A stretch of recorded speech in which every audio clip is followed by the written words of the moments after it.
Indeed, my name is Zandra. I'm a postdoc at the University of Copenhagen in a group called Biomolecular Paleoanthropology, which is a mouthful, but basically what it means is that we study biomolecules, mainly proteins, in really, really, really dead things. So I'm going to take a step back first and recap a little bit of human evolution. And by a little bit, I mean 7 million years. And this is absolutely shit quality, so you'll just have to trust me with what I'm saying that it shows. So we start back here. There, 7 million years ago, with the first known hominins found in Africa, which are called Sahelanthropus. I didn't make that up. And then we diversify a lot over the years here into the Australopithecines, and finally around 3-ish million years ago, what we call humans, or the genus Homo, suddenly appears. And when we get up here to 2-ish million years ago, we get Homo erectus, which is the first one to actually leave Africa, as far as we know.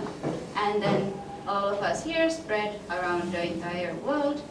And somehow at the end, we end up here with just being the one lonely remaining species. And yeah, these are identified largely as species based on their morphology, so what the remains that we have found look like. And as you can see from this also, and maybe in other illustrations too, it is not really depicted as a human evolutionary tree, like one species leading to another, and that is very much on purpose, because we are not that neat, of course.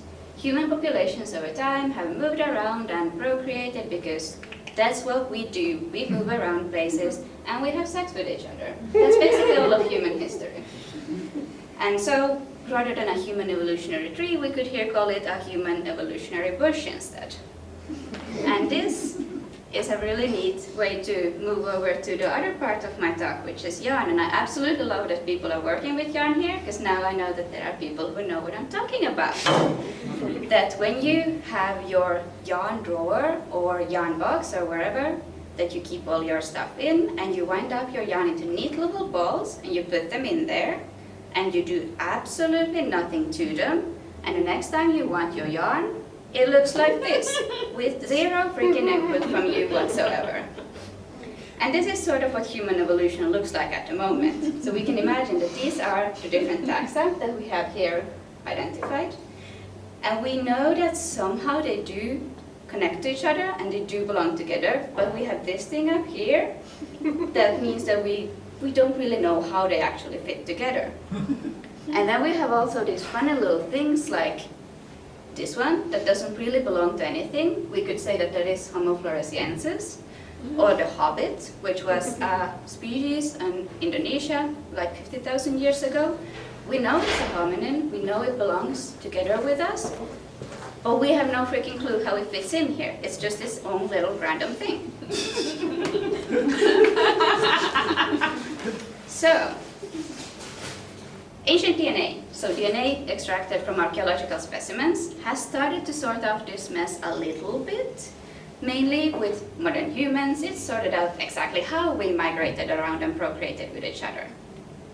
And when mentioning that, I sort of had to mention this guy here, Svante Pääbo, since he got the Nobel Prize in Medicine earlier this week for his efforts in sequencing archaic genomes or something like that, which is absolutely amazing, of course, for the field, since we get recognition of our work, but also personally for me, because maybe my parents will now see that this is a real job that I'm doing.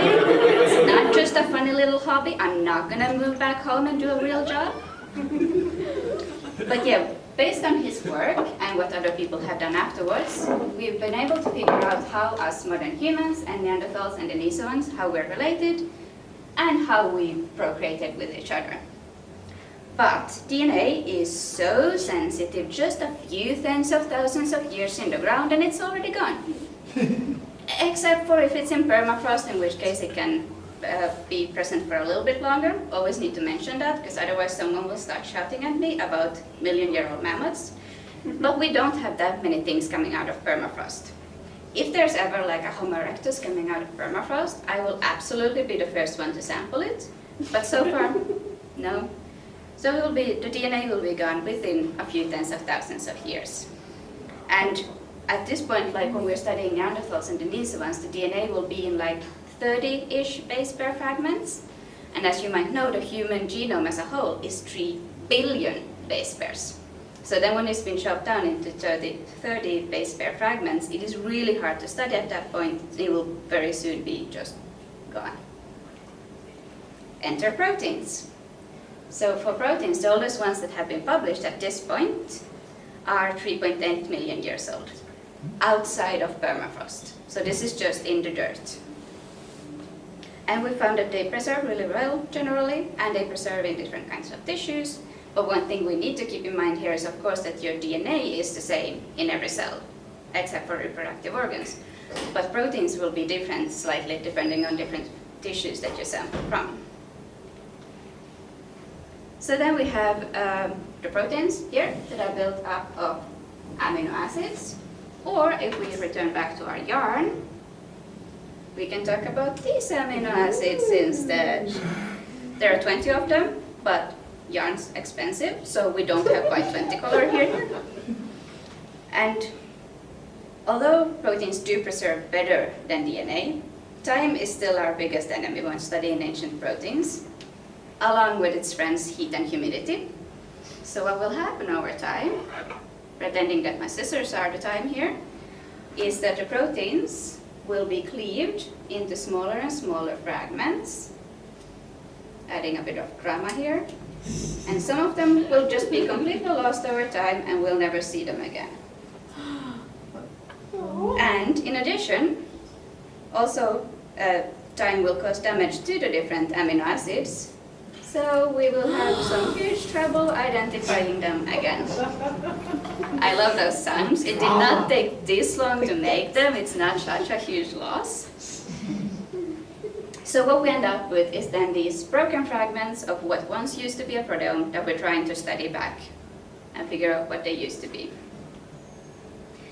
So yeah, what I do actually in the lab is to take a sample, say a bone or a tooth, which is what is generally preserved in the archaeological record, and we drill out a little piece of it. We then remove the mineral fraction to release the proteins over there. Then we might use an enzyme to chop it up even further, shoot it through a fancy machine that does some sort of magic, as far as I know, and then we get spectra that can then tell us what the actual amino acid sequence used to be. Now, big problem when we're studying these super ancient things is, of course, us. So we will introduce contamination over time into these samples. And like I mentioned, some proteins are completely lost over time, and they are damaged, and they are broken, and they're just bad. So anything that comes from me into the sample will, of course, be in much better shape and much easier to study, which will then lead to that it will just mask the ancient proteins that are left. Or it can introduce variation from me into the proteome. So if we see some type of sequence variation in our samples, it's fairly close to impossible to know, is this because it's a Neanderthal, or is this from a Zandra who has been slopped in the lab? So what we do is then to dress up like this. So we have Tyvek suits on, covering our entire body. We have special shoes. We have 2 to 3 pairs of gloves. And we have face masks, hairnets, glasses, etc. Generally what you see of me in the lab is like 2 centimeters of my forehead. And when you work in the lab, you get super good at recognizing people from their eyes, because that's just all you can see. And also our labs are slightly special. So we can't work in like a general modern biology lab because they are so dirty. There's just microbes flying around everywhere and dust, and from my perspective, it's a huge mess. So what we instead have these special rooms that we keep super clean, that we bleach all of the time. So you get really used to the smell of bleach when you work in these labs. And like every night we just UV irradiate the shit out of everything to make sure it's really, really, really dead. And so hopefully what you end up with in the end is these protein sequences. And then if I really simplify what we do, is to compare them against modern variation. So step away from the microphone and show you instead. We can compare it to the modern human there. Nope, doesn't quite look right. There's no brain in the middle. Then we compare it to the Neanderthal and try not to shadow it out. Nope, also doesn't look right. But it looks like a Denisovan. Oh, we found a new Denisovan. Yeah, that's very much simplified, but basically that's what the computer does. So we can then start to move further back in time to these other hominins that we haven't been able to study with DNA. So my boss, who sits over there behind the pillar, and you can just ask him questions later on, a couple of years ago published a study with this species called Homo antecessor, which is million-ish years old. These fossils have been found in Spain, but probably was present in our larger areas as well. And he was able to place it into the human evolutionary tree here as basal to all of these others that have been more studied with DNA. So this is super exciting because it means that we can actually go further down in the human evolutionary bush and actually figure out how all the other things relate to each other also.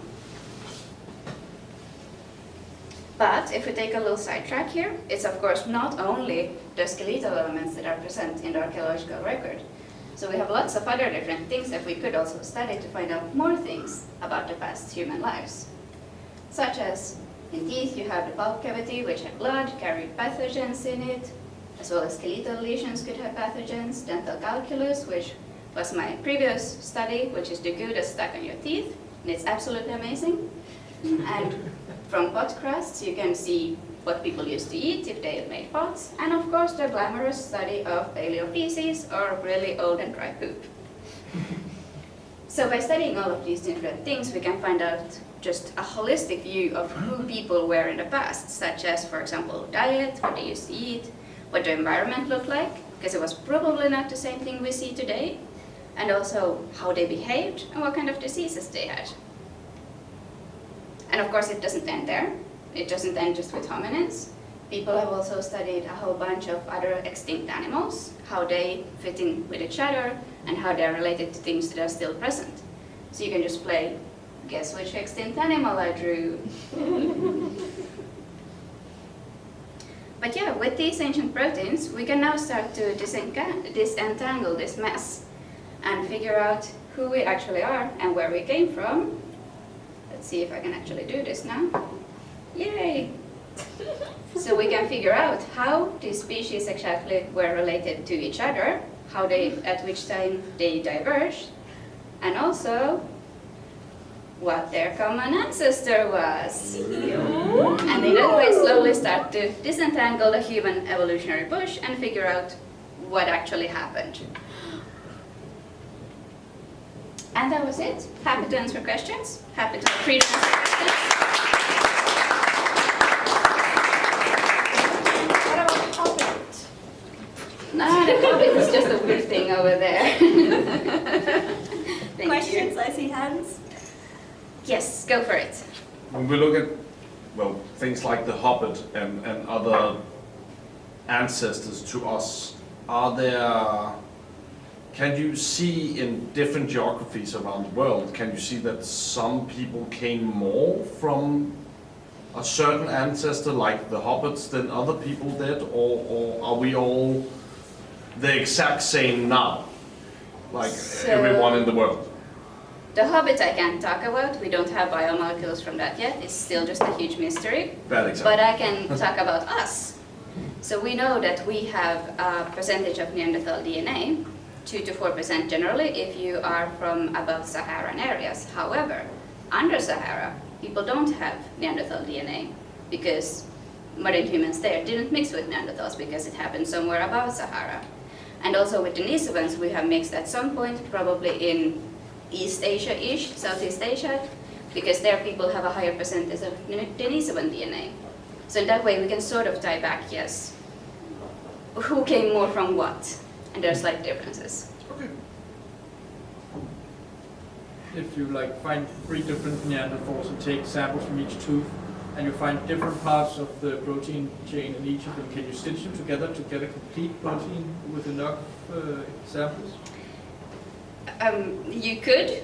I don't know how valid people would see that as being, as they will also have some variation within them. So I would try to sample the one Neanderthal a lot more instead and stitch that together. But you can make a complete protein and say this is what it looked like. Some part just disappears over time. Some of them we never really see. So just parts most of the time. Yeah. I don't know if I read about it or had a weird dream about it. Is it true that at some point we mixed with the ancient monkeys, let's say, that there was an interspecies bush? Not sure if that was a dream or real. So what we can say is that we have a common ancestor with them. But yeah, that far back in time, we don't know exactly who mixed with what and what happened. But what we can say is that we have a common ancestor with apes. So I guess I'm not going to solve my question today. Probably not. We might have to dream about it again tonight. Yeah, maybe I'll find the solution. Yeah. Go for it. Yeah. Is there any way, when you look at all these ancestors, is there any way to see where we might be going, evolutionary wise?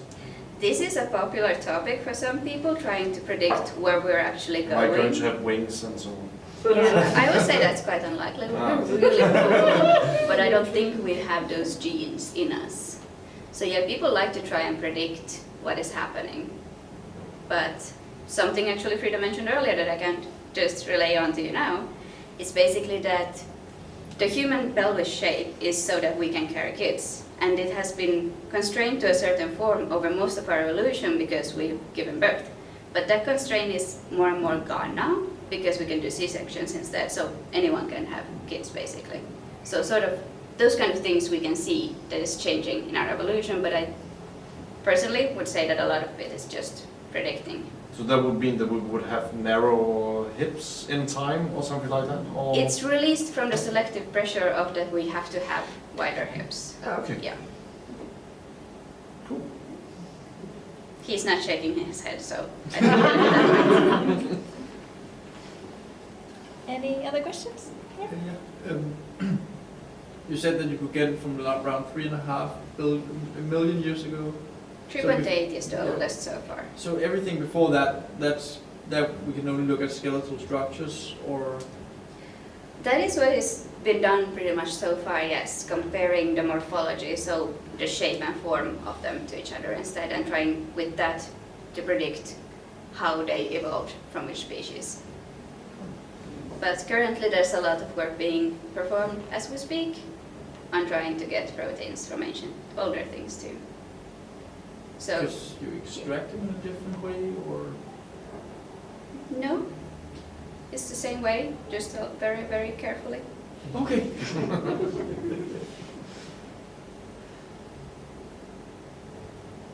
Okay. Thank you guys. So thank you very much to all.